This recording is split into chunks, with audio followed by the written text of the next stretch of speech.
국민, 영토 이 세 가지는 국가를 구성하는 요소입니다. 일단 이 세 가지가 있어야 국가가 구성이 되죠. 구성 요소라고도 하고, 성립 요소라고도 하고, 여러 가지 의미상은 어쨌든 요거는 달리 표현할 수도 있겠지만, 실제 의미는 이제 국가의 구성 요소입니다. 그래서 이 한 가지라도, 이 세 가지 중에 한 가지라도 없으면 국가가 구성이 될 필요가 없어요. 일단 이 주권을 보시면, 주권이 없었던 경우가 있었죠, 우리나라도.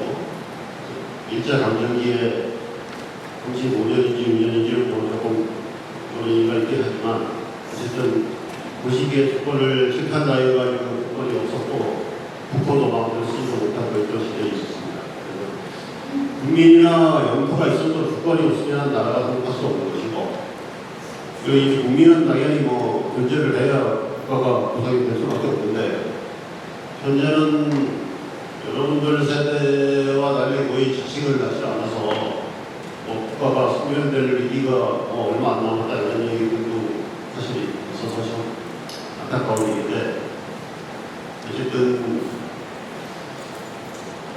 국가가 번성하고 성장기를 누리고 그랬던 나라들은 다들 인구가 성장했던 시기예요. 그래서 우리나라가 지금 세계 10위 안에 든다고 하는데 그거를 유지하려면 출산화가 많이 늘어야 될 텐데 그게 좀 여의치않은 부분이 있어서 좀 아쉽습니다. 그리고 영토 부분은 지금 북한이라는 표현이 서로 했는데 이게 헌법상에 우리나라 영토는 한반도와 그 무속도 서로 한다라고 노력이 있거든요. 물론 이제 시효적인 지배를 하고 있는지 여부는 사실 논쟁이 될 수는 있는데, 어쨌든 헌법상으로는 북한도 우리나라 영토에 속합니다. 그래서 아시는 분은 아시겠지만 지금 이구 모도 같은 경우도 그 도지사가 인정이 돼요. 평화북도 도지사, 환경북도 도지사 이런 분들이 권한하는 사람은 많지 않지만 실제로 인정이 되고 있어요. 두 번째 파트로 이제 국민의 권리 의무란이 있는데, 이거는 그 10조에서부터 37조까지 기억을 하고 있습니다. 국민의 권리 의무는. 크게 나누면 인간의 존엄성, 평등권, 자유권, 창구권, 사회권 등 여러 가지가 있는데,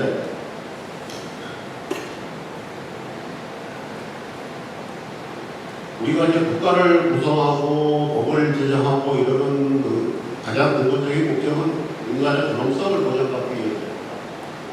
헌법도 마찬가지고 헌법도 마찬가지고.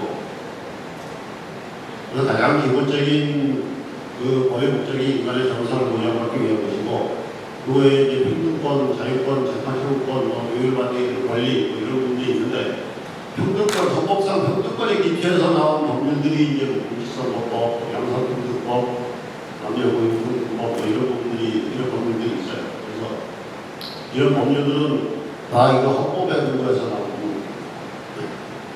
그리고 이 자유권 같은 경우는 이제 생명권, 신체의 자유, 집회결사의 자유 이런 것들이 있는데, 생명권은 사실 우리 유신시대만 하더라도 갑자기 누가 잡혀가가지고 나타나지 않는 경우도 있었고, 장애인이 돼가지고 나타나는 경우도 있고, 사실 이런 부분이 있었는데,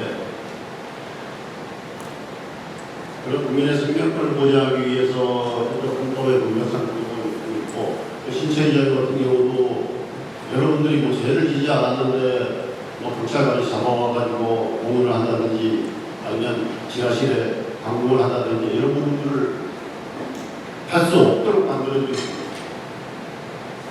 만들도록 규정하는 부분이 이제 신체의 자유와 관련된 있습니다. 그리고 집회결사의 자유는 제주도에서도 저는 강정마을에서나 이런 곳에서 시위를 많이 했었는데, 이 시위와 관련되어 있는 그 자유가 집회결사의 자유인데, 그건 이제 실질적으로는 집회의 자유와 연결되어 있는 거예요. 그래서 이와 관련된 보면 이제 집회시위라는 것도 있고, 결사라는 말은 여러분들이 흔히 쓰는 말은 아닌데, 결사는 단체를 구성할 자유, 이렇게 뜻으로 생각하시면 됩니다. 5.1별, 5.14 이런 뜻인데, 사자가 제사 지낼 사자도 되고 5.1 사자도 돼요. 근데 옛날에는 제사를 지내는 곳에 사람이 많이 모이고 많이 모여서 또 제사를 지내고 있기 때문에 거의 같은 곳으로 되었습니다. 사자가. 일본에서 뭐 신사 이런 표현을 쓰지만 신사, 신에게 제사 지내는 곳 이런 뜻이잖아요. 사자는 별사를 그런 의미로 보시면 되고, 나머지는 파생할 의미가 자유는 요즘 뭐 통신비밀보호 외에 이제 여러 가지가 문제가 되기 때문에 최근에는 사실 연단되신 분들은 보통 뭐 이해를 할 수 없는 부분인 경우들도 있어요. 네. 뭐 배우자가 바람을 피고 있는 것을 감시하거나 아니면 뭐 몰래 찾아와가지고 촬영하거나 이런 데도 불구하고 감독을 한 사람은 처벌 안 하고 쫓아가서 훔쳐보거나 촬영하고 한 사람을 오히려 처벌하는 이런 부분들이 사실 상식에는 맞지 않는 부분인데 어쨌든 바라필 것도 보장하는 게 결국은 사생활의 비밀과 자유에 해당이 됩니다. 억울할 수 있겠지만 그 재산권은 좀 이따 나오는 민법, 토지소유법 이런 부분들하고 이제 관련되어 있는 권리인데 토지소유법 같은 경우는 뭐 도로를 내거나 아니면 뭐 비행장을 만들거나 그럴 때 그 국민들의 땅을 수용을 할 수 있는 권리를 위한 그런 법률이고, 물론 이제 수용을 할 수 있는 권리는 있지만 당연히 보상을 해줘야 돼요. 그 보상에 관한 절차도 같이 되어 있는 법입니다. 그리고 다음 재판 청구권은 이러한 자유권을 보장하기 위한 수단적 권리라고 보시면 돼요. 사실 뭐 평등권, 자유권 뭐 이런 것들이 보장이 된다 하더라도 실제로 침해가 되는 경우들이 많이 있는데 그 침해가 됐을 때 어떻게 보장을 하고 구제를 할 것이냐와 관련된 게 재판 청구권입니다. 재판을 청구권과 관련해서 이제 법원유지법, 뭐 민사소송법, 형사소송법, 또 행정소송법 이런 분들이 있고요. 이 행정소송법은 나중에 뭐 조금 간단히 말씀을 드리긴 하겠지만 여러분들이 만약에 뭐 집을 짓는데 구청에서 건축 허가를 안 내준다든지 아니면 뭐 다 지었는데 못 살게도 하고 안 만든다는 이유로 주거 허가를 안 내준다든지 뭐 이런 경우들이 뭐 가장 여러분들 주변에 가장 밀접한 어떤 그 처분과 관련되어 있는 내용일 겁니다. 헌법재판소는 전에 그 박근혜 전 대통령이 탄핵 심판한 거 여러분들이 뭐 보셨겠죠? 근데 그거를 이제 헌법재판소에서 헌법재판소 법에 근거해서 그 판결한 거예요.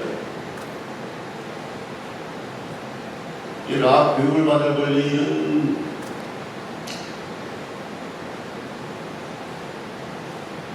교육기본법, 교육공무원법 여러 가지가 있는데 요즘 학교급식법도 요즘은 그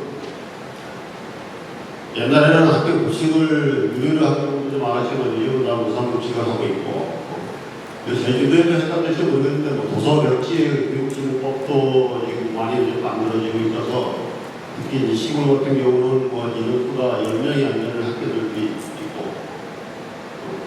저희 시골 같은 경우도 초등학교하고 중학생하고 합쳐가지고 10명이 있지 않아요.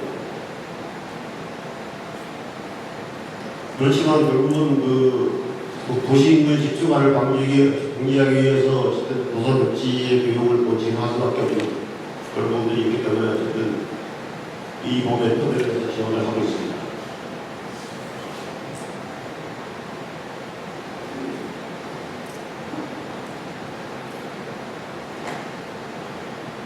이건 이제 국가 조직과 관련되어 있는 부분인데 헌법 중에서 국회, 정부, 법원, 헌법재판소, 선거관리 이런 부분들인데 이제 국회는 뭐 여러분들이 뭐 TV에 뭐 연일 뭐 싸움하고 뭐 이런 게 나오니까 여러분들이 많이 보셨을 거고, 그 사람들이 이제 국회에서 그렇게 싸움하면서도 뭐 법을 만들고 또 예산 심사도 하고 이런 권한들이가 이제 그게 입법권에서 나오는 것이고, 그게 말하는 이제 그 국회법이 기본적으로 이 근거 법률이 국회법입니다.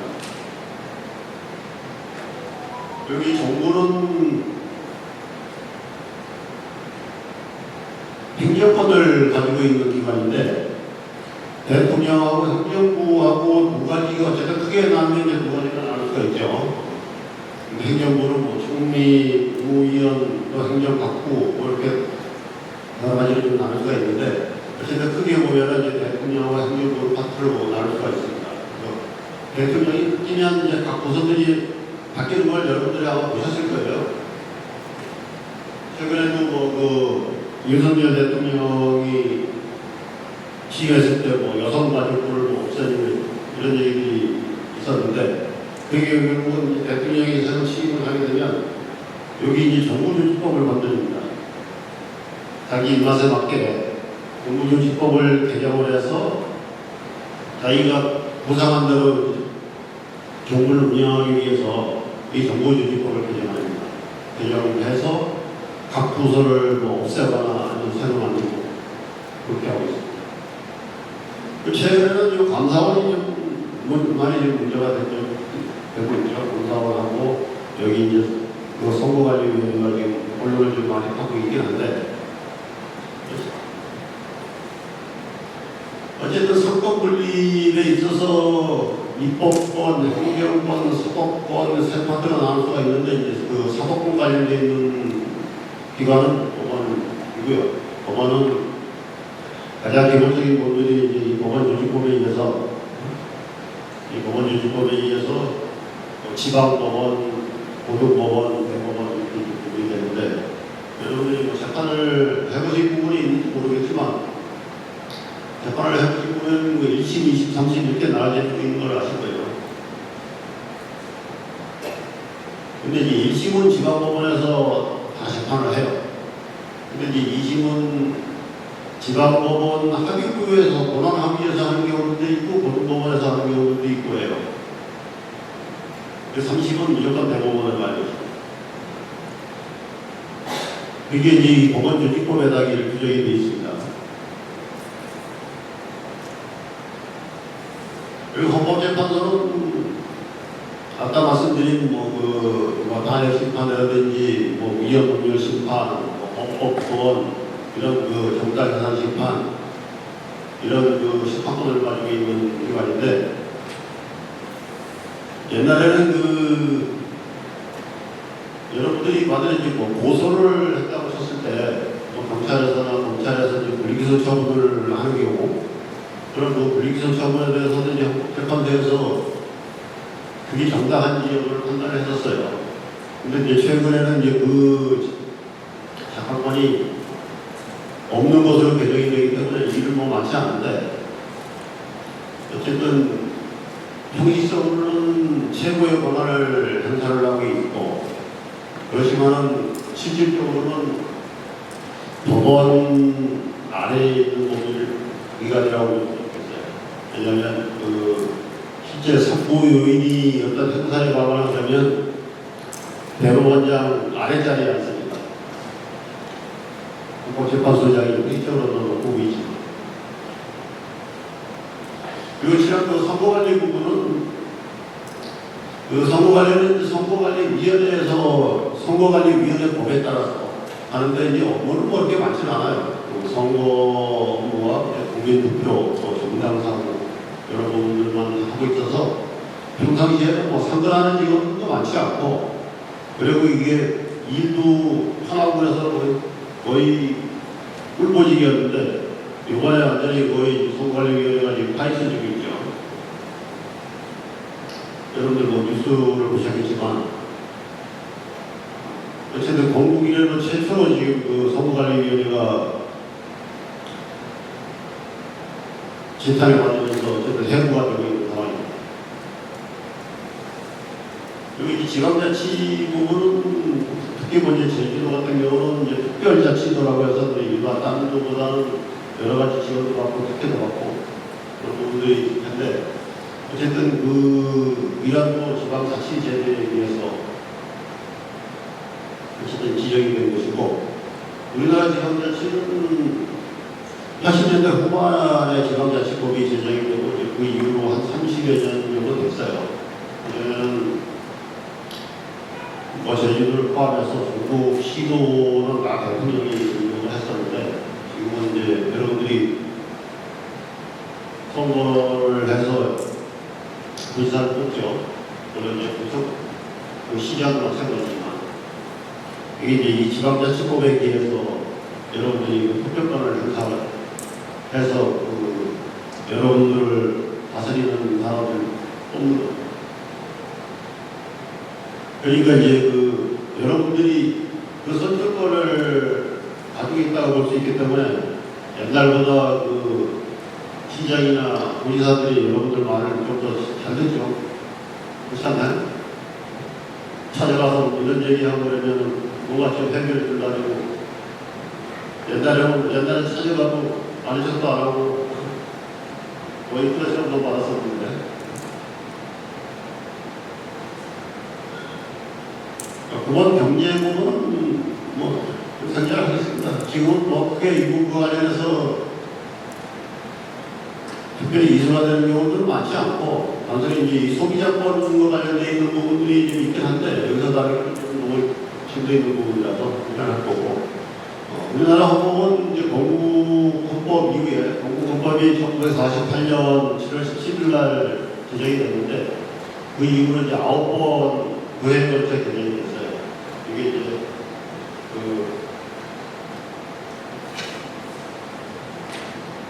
노무현 대통령이 취임하게 된 그 6.25선언 그 이후에 개정이 돼가지고 이제 1988년 2월 25일부터 시행이 됐는데 지금 거의 35년 정도 됐죠. 그래서 요즘 뭐 개정 논의가 많이 되고 있긴 하지만 어쨌든 이 집단도 많고 이 집단 간의 이해관계도 뭐 여러 가지 복잡하게 얽혀 있고 그래서 사실 그 헌법 개정은 쉬운 일이 아닙니다.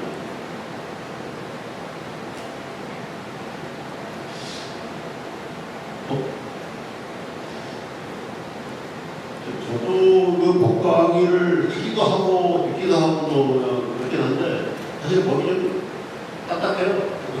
여러분도 뭐 이미 생각하고 오셨을지 모르겠지만 일단은 이 법이라는 게 어쨌든 그 사회를 유지하고 어쨌든 질서를 잡기 위한 것이기 때문에 크게 뭐 재미있거나 뭐 좋거나 어떤 크게 활력이 되거나 이런 건 아니고 1차적으로는 이제 규제가 붙이기 때문에 뭐 재미는 그다지 없습니다.